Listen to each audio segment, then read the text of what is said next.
नमस्कार साथियों, स्वागत है आपका हमारे YouTube चैनल पर। और आज हम पढ़ने वाले हैं साथियों छंद शास्त्र। साथियों, छंद शास्त्र से संबंधित प्रश्न, छंदों से संबंधित प्रश्न आपकी प्रत्येक प्रतियोगी परीक्षाओं में पूछे जाते हैं। अनुष्टुप छंद, आर्य छंद, इंद्रवज्जा, औपेंद्रवज्जा, शार्दूल विक्रीडितम आदि आदि छंदों से संबंधित चाहे लक्षण हो या उदाहरण हो या छंदों की परिभाषा हो, कुछ भी प्रश्न साथियों छंद से तैयार हो जाता है और आपसे प्रतियोगी परीक्षाओं में पूछ लिया जाता है। और आप उस समय छंद को लेकर के चिंतित हो जाते हैं कि अब यहाँ पर हम कौन सा छंद का सही आंसर दें। तो साथियों, आज हम पढ़ने वाले हैं छंद शास्त्र के विषय में मूलभूत जानकारियां क्या होती हैं, कैसे हम छंद को पहचाने, कैसे छंद को समझा जाता है, कैसे छंद को पढ़ा जाता है, आदि आदि विषय में आज हम साथियों पढ़ने वाले हैं। यदि अभी तक आपने हमारे YouTube चैनल को सब्सक्राइब नहीं किया है तो सबसे पहले सब्सक्राइब कर लें, ताकि और आने वाले वीडियो आपके पास तक आसानी से आ सकें और आपको आसानी से मिल सकें। साथियों, आपको पूरा अच्छे से समझने के लिए वीडियो को अंत तक देखना बहुत जरूरी है, तो आप कंटिन्यू वीडियो को देखिए और समझिए छंद शास्त्र के बारे में। साथियों, जिस प्रकार से हम जानते हैं कि छंद दो प्रकार के होते हैं, पहला वैदिक छंद होता है और दूसरा लौकिक छंद होते हैं। वैदिक और लौकिक तो हम अत्यधिक हमारे जो पद्यों में, काव्यों में हमें जो देखने को मिलते हैं साथियों, वह होते हैं लौकिक छंद।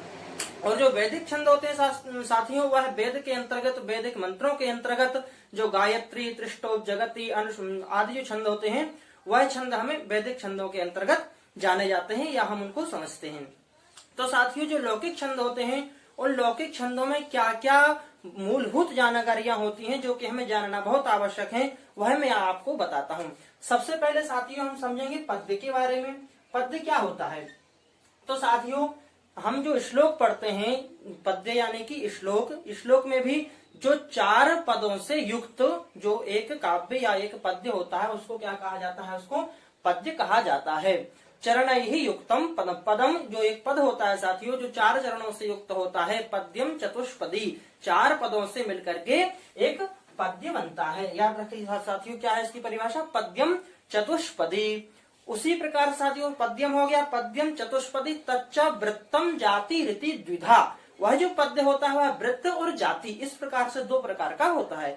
अब साथियों, जो वृत्त होता है वह छंद का ही दूसरा नाम होता है, क्योंकि साथियों जो छंद के भेद होते हैं उन्हीं को ही हम वृत्त कहते हैं। अब साथियों, जो वृत्त होता है यह वृत्तम अक्षर संख्यातम, वर्णों से युक्त जो एक समूह होता है उसको वृत्त कहते हैं। जहां पर वर्ण या जहां पर अक्षर उनका एक समूह जो कहलाता है उसी को ही हम वृत्त कहते हैं। वृत्तम अक्षर संख्यातम जाति ही मात्रा कृता भवेत्। साथियों, जो हम पद्य में जो हमें मात्राएं, जैसे आर्य छंद में जो हम मात्राएं, हमें परिभाषा है आर्य छंद को जब हम पढ़ेंगे तो उसके लक्षण में है जो हमें मात्राओं की जब हम गणना करते हैं, तो जहां पर छंद में मात्राओं की बात आती है साथियों, तो वहां पर क्या होता है? वहां पर जाति हम उसको कहते हैं। और जहां पर अक्षर या वर्ण जहां पर आते हैं साथियों, वहां पर क्या होता है? वृत्तम, उसको साथियों क्या बोलेंगे? हम वृत्तम कहते हैं उसको। तो पद्यम पहली बात हुई हमारी, दूसरी वृत्तम और तीसरी हुई साथियों जाति। तो पहली बात क्या है? पद्यम चतुष्पदी मैंने समझाया आपको। वृत्तम किसको बोलेंगे? वृत्तम अक्षर संख्यातम। तीसरा साथियों जाति किसको बोलेंगे? तो जाति मात्रा कृता भवेत्। याद रखिए साथियों, जाति मात्राओं से जो युक्त या जहां पर मात्राओं की गणना होती है उसको हम जाति कहते हैं। पद्यम वृत्तम जाति। और इसके बाद साथियों बात आती है हमारी यति की। यति का मतलब होता है साथियों, यति जिह्वेष्ट विश्रांति। यति क्या होता है साथियों? जिह्वा की विश्रांति। जहां पर हम छंद में या जहां पर हम क्या करते हैं साथियों, पद्य में जहां पर हम पद्य को पढ़ते हैं, वहां पर सबसे बड़ी बात क्या होती है कि हमें कहाँ रुकना है और कहाँ नहीं रुकना है। क्या पूरा श्लोक हमें एक ही लाइन से पढ़ते जाना है या कहीं कहीं रुकना होता है या कहीं नहीं रुकना होता है? तो ये जो हमारे मन में समस्या आती है कि कहाँ रुकें, कहाँ लयबद्ध करना है तो रुकना है, तो वहां पर साथियों यति से संबंधित बात आती है कि यति होता है रुकना। यति मतलब विश्रांति, जिह्वा की विश्रांति जहां पर होती है उसको यति कहते हैं। अब साथियों कैसे पता पड़ेगा कि हमें किस छंद में कहां पर रुकना है? तो हमारे जो छंद शास्त्र को बनाने वाले मुनि हुए हैं उन्होंने लक्षण में ही बता दिया है। जैसे शार्दूल विक्रीडितम का हम लक्षण लेते हैं, सूर्या स्वैर यदि मह सजौ सततगा शार्दूल विक्रीडितम। जिस प्रकार से साथियों सूर्य यहाँ पर एक नाम दे दिया है, सूर्य के बाद अश्व। तो सूर्य कितने प्रसिद्ध हैं? सूर्य साथियों आदित्य जो है 12 प्रसिद्ध है। हम आदित्य नमस्कार, सूर्य नमस्कार जो करते हैं उसमें 12 नमस्कार करते हैं, यानी कि 12 सूर्य होते हैं। 12 सूर्य का तात्पर्य साथियों यहाँ पर छंद में जो शार्दूल विक्रीडितम छंद है उसमें सबसे पहले यति जो होती है वह 12वें अक्षर के बाद 12वें वर्ण के बाद हमें लेना है। उसके बाद साथियों सूर्य के बाद आया दूसरा नाम अश्व का। अश्व कितने प्रसिद्ध हैं? सूर्य के साथियों 7 अश्व होते हैं। तो 7वें, पहले 12वें अक्षर पे यति लेना है, दूसरे नंबर पर 7वें वर्ण पर हमें यति लेना है, यानी कि रुकना है। तो साथियों 19 अक्षर का हमारा शार्दूल विक्रीडित का एक पद होता है। 4 चरण होते हैं एक पद में। तो जो पहला पद होता है साथियों उसी को क्या कहते हैं हम? एक पद। उस पद में 19 अक्षर होते हैं शार्दूल विक्रीडितम के। जैसे मैं आपको बताता हूँ उदाहरण सहित। याकुंदेन्दु का हम उदाहरण लेते हैं साथियों। याकुंदेन्दु तुषार हार धवला, ये कितने वर्ण हुए साथियों? 12। तो 12 पे हम यति लेते हैं। इसके बाद या शुभ्र वस्त्रावृता, इसके बाद साथियों कितने? 7 वर्ण हुए। तो 12 और 7 इस प्रकार से 19 वर्ण होते हैं शार्दूल विक्रीडितम में। तो पहले पद में या चारों पद्यों में 19 वर्ण होते हैं। तो पहली जो यति होगी हमारी वह 12वें नंबर पर होगी, 12वें वर्ण के बाद में। और दूसरी जो यति होती है हमारी वह 7वें वर्ण के बाद या 7वें वर्ण पर ही होती है। तो यह होगी साथियों हमारी यति से संबंधित बात। और एक बात और बता दूं आपको मैं कि जहां पर लक्षण में, जिस छंद के लक्षण में हमारे मुनियों ने नहीं बताया है, जैसे कि इंद्र वज्रा, उपेंद्र वज्रा, उपजाति, अनुष्टुप आदि आदि छंद के लक्षणों में बहुत सारी जगह हमें देखने को मिलता है कि वहां पर नहीं बताया गया है। तो वहां पर कहाँ पर यति होगी, कहाँ किस जगह हमें यति लेना है साथियों? तो याद रखना कि वहां पर है यति सर्वत्र पादांते, पाद के अंत में सर्वत्र यति लेना ही लेना है। आपको रुकना ही रुकना है। जहां पर पहला पाद खत्म हुआ वहीं पर आपको थोड़ा सा 1 सेकंड के लिए, 1 क्षण के लिए रुकना है, उसके बाद फिर आगे बढ़ना है। और साथियों जहां पर पादांत में भी या पाद के बाद नहीं रुक पा रहे हैं, कोई समस्या है या इस प्रकार का पाद बना है कि जहां पर लय टूटने से, हमें रुकने से यदि छंदोभंग हो रहा है या फिर अशुद्ध हो रहा है श्लोक, तो हमें क्या करना है? फिर यति पादस्य अंते, यति पादांते, नहीं तो फिर साथियों श्लोकार्ध हेतु विशेषतः श्लोक के अर्ध में, यानी कि जब 2 पाद हो जाते हैं, श्लोक का बीच या मध्य भाग जब आता है तब तो हमें रुकना ही रुकना है, चाहे कोई भी समस्या क्यों ना हो। तो साथियों ये हो गई हमारी यति की बात, आपको याद रखना है। और यति के बाद आते हैं साथियों हम लोग चिन्ह पर। सबसे बड़ी समस्या हमें आती है चिन्ह, कि हम किस प्रकार से छंद को समझेंगे और किस प्रकार से हमें जो है कि समझ में आएगा कि क्या चिन्ह होते हैं, किस प्रकार से हमें समझना है कि यहाँ पर कौन सा छंद है। उस छंद को समझने के लिए साथियों सबसे पहले हमें चिन्ह को समझना होगा। तो किस प्रकार से समझेंगे? तो साथियों याद रखिएगा कि छंद शास्त्र में 2 प्रकार के ही चिन्ह माने गए हैं। पहला होता है साथियों ह्रस्व, और दूसरा जो है चिन्ह होता है वह होता है गुरु। जिस प्रकार साथियों हम लोग व्याकरण में पढ़ते हैं ह्रस्व या लघु या दूसरा गुरु, उसी प्रकार साथियों यहाँ पर ह्रस्व और ह्रस्व को ही हम लोग यहाँ पर लघु कहते हैं। याद रखिएगा साथियों लघु और गुरु। तो जो लघु वर्ण होते हैं साथियों उनको यहाँ पर भी छंद शास्त्र में प्रत्येक पद में, गद्य में सब जगह लघु ही कहा जाएगा, ह्रस्व ही कहा जाएगा। और जो गुरु होता है साथियों उसकी थोड़ी सी हमें समझ में आती है कि किसको गुरु कहें किसको ना कहें। तो याद रखिएगा साथियों इसकी 3-4 परिभाषाएं जो आपको मैं बता देता हूँ। सबसे पहला होता है साथियों सानुस्वारः। याद रखिए साथियों सानुस्वारः। सानुस्वारः का मतलब होता है अनुस्वार के साथ में कोई भी वर्ण यदि उसके पीछे अनुस्वार लगा है। अनुस्वार का मतलब होता है साथियों माँ या यम गणनम, जो भी अनुस्वार जो वर्ण होते हैं वो वर्ण यदि लगे हैं किसी भी वर्ण में, किसी भी अक्षर में, तो वह गुरु माना जाएगा। सानुस्वारः याद रखिए साथियों। दूसरा है विसर्गान्तः। पहला हो गया साथियों गुरु को समझने की सानुस्वारः, और दूसरा होता है विसर्गान्तः। याद रखिए साथियों विसर्गान्तः यानी कि विसर्ग जिसके अंत में होता है वह विसर्गान्तः।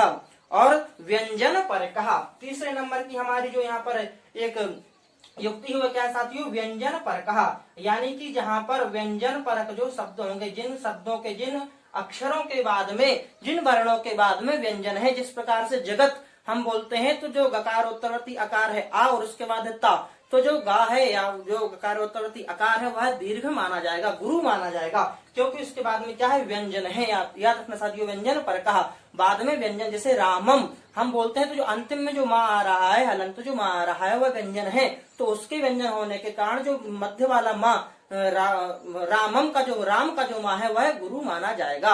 याद रखिए साथियों, व्यंजन पर कहा।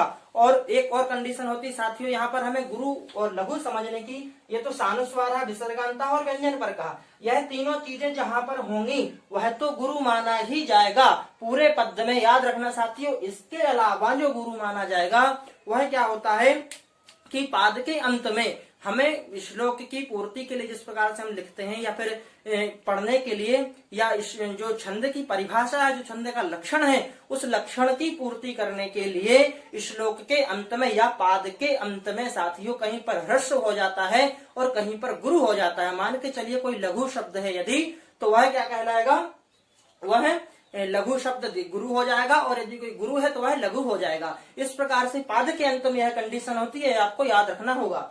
इसके बाद साथियों हम लोग को समझेंगे कैसे कि यहाँ पर ह्रस्व है या लिखेंगे कैसे साथियों, तो लिखने के लिए एक ही है कि सरलम वक्र रेखा गुरुश्चिन्नम सरलम तू लघोस तथा।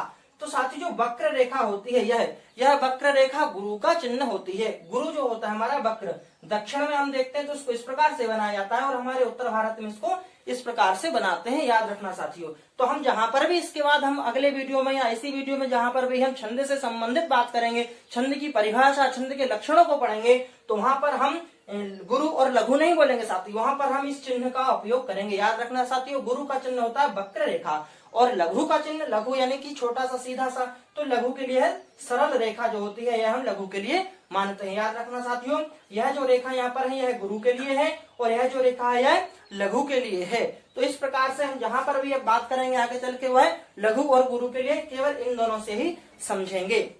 इसके बाद साथियों एक और बहुत ही महत्वपूर्ण बात है जो मैं आपको बता दूं, गण। जो गण होते हैं छंद में, यह बहुत ही इंपॉर्टेंट चीज होती है। हमें किसी भी छंद को समझने के लिए सबसे पहले गण को ही समझना पड़ता है कि इसमें कौन सा गण है।